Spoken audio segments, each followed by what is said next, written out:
Breaking down barriers but no content. This is the Elliott in the Room with the Elliott Online. And first up, we have Dwight Howard. Just 6 months after getting married, his wife, Amy Luciani, has filed for divorce, citing that the marriage is irretrievably broken. Court documents also reveal a mutual restraining order was filed the day after the divorce paperwork, a strong indication that this wasn't an amicable split. Now, as I've mentioned recently, this comes less than a year after Howard addressed renewed speculation about his sexuality, following the dismissal of a civil case where a man accused him of unwanted sexual activity and attempted assault. Howard firmly denied the allegations, stating publicly, "I'm not gay, and I don't have to explain anything I do in my personal life." Nothing in the official filing suggests a direct link, but given the timing and the fact that Howard's personal identity has been at the center of media speculation, it does raise the question, how much of that pressure is bleeding into his private relationships? At the end of the day, when you're a public figure, unfortunately, your personal life becomes public. She's asking for half.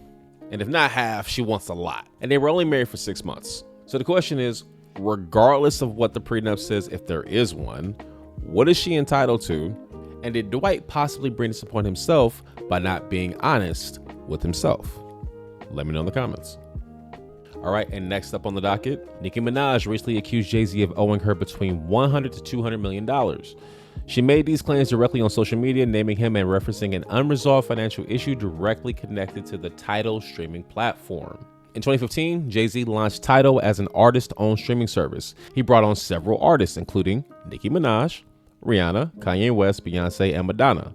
These artists were reportedly given 3% equity in the platform. In 2021, Jay-Z sold a majority stake in Tidal to Jack Dorsey's company Square, now Block, for approximately $300 million. Nicki Minaj claims she received no payout from this deal. She says she was offered $1 million, which she turned down. She is now claiming that she's owed significantly more. So I'm not sure if every artist he brought in, Rihanna, Beyonce, Kanye, etc. I don't know if they all received 3% each, but let's say they did. If they each received 3% equity, then 3% of his sale is $9 million. Now, again, this is big business above my head, but off the bat, being offered $1 million if you got 3% equity in something that sold for $300 million is, kind of a slap in the face. Nicki Minaj addressed the situation on Twitter. Here are a few of the tweets. Tweet number 1, we've calculated about $100 to $200 million so far. Jay-Z called me to settle this karmic debt, only collecting more interest. You still in my top 5 though. Let's get it, nigga. And anyone still calling him Hove will answer to God for blasphemy. Now, again, I don't know how all this works, but I don't get how she's owed $100 to $200 million in a 3% stake of something that only sold for $300 million. But again, I don't know. I don't understand. In the next tweet, she says, I'm going to use some of the money Jay-Z owes me to send some of my barbs to college, pay their school fees and student loans via my Student of the Game charity. Nicki Minaj is dummy rich. I mean, look, get your money, but I mean, technically you could do that right now. Like, I ain't trying to count your pockets or nothing, and I ain't saying that you don't already do that. And I see why you'd weaponize your very rabid fan base to go after him, but to mask it behind the idea that a portion of it will go towards philanthropy seems kind of, I don't know, disingenuous. Third tweet, Dear Jay-Z and Desiree. So Desiree, if you don't know, is Desiree Perez.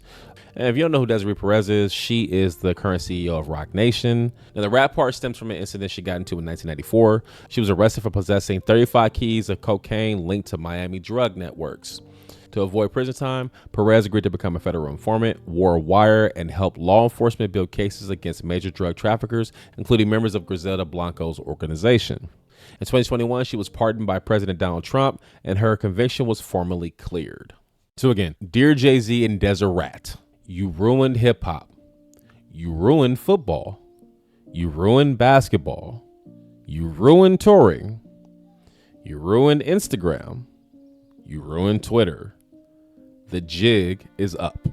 Nicki Minaj has used public platforms to assert that she is owed a significant amount of money. She has not filed a lawsuit as of now, and Jay-Z has not responded publicly.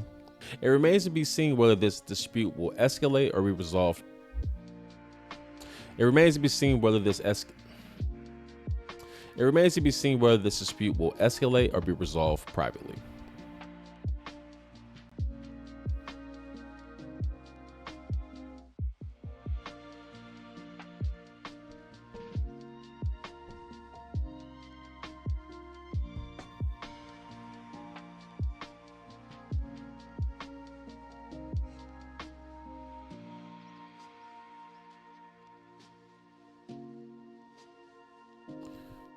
So, I mean, what do you think?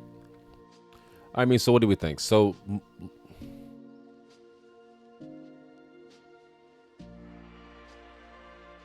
so what do we think? Nicki Minaj has been in industry.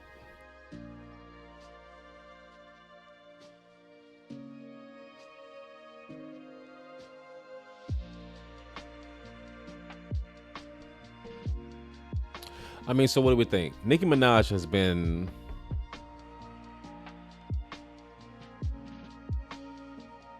So what do we think? Nicki Minaj has been an industry agitator for at least the last 5 years now. Recently, Nicki has taken an aggressive stance in public feuds, most notably with Jay-Z, Megan Thee Stallion, and Desiree Perez. Her rap beeps and public responses have sparked backlash. Highlights include lyrics targeting Megan Thee Stallion's personal trauma, legal controversy from her husband Kenneth Perry's past, as well as legal controversy with her brother's past, and her wild and rabid fan base being weaponized at the drop of a dime to do shit like, I don't know, dox critics. And all in all, she's been on a roller coaster ride of public perception. So is Nicki Minaj owed $200 million for her participation in Tidal? And why does she keep taking shots at Desiree Perez? If you live in a glass castle, you probably still shouldn't throw rocks, especially at The Roc. Speaking of The Roc, who remembers this? Life was different before COVID. So before Jay-Z's storied history and success with Rihanna, there was Teairra Mari, the original princess of The Roc. The label poured a ton of money into her debut. Full rollout, big budget stylists, big budget videos. Hell, Jay-Z himself made an appearance in her debut video. It wasn't just a cameo, it was a coronation.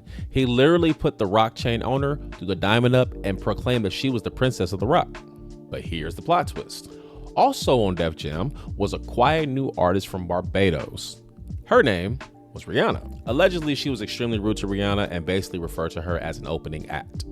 So fast forward, and Teairra Mari's debut album, Rockefeller Records Presents Teairra Mari, flopped, selling only 69,000 copies in the first week and 248,000 copies overall. Now, by today's numbers, that's not bad. But back then, that was a flop of monumental proportions, especially considering how much money, time, effort, and energy went into the project.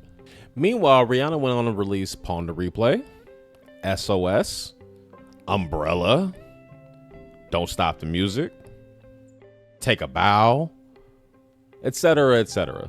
And as you could have predicted, Jay-Z expeditiously switched allegiances. The princess was dethroned before the crown ever landed. So all in all, this is just a reminder. Talent is one thing, timing is another, but how you treat people is everlasting. Had she not have been an asshole to Rihanna, who knows what her fortune could have held. Good karma seems to stay by Rihanna's side, and those who treat her bad never seem to live it down. Just ask Chris Brown. So once again, this was a blast from the past. This was 2005 BC before COVID. Teairra Mari had The Roc, and then she fumbled it.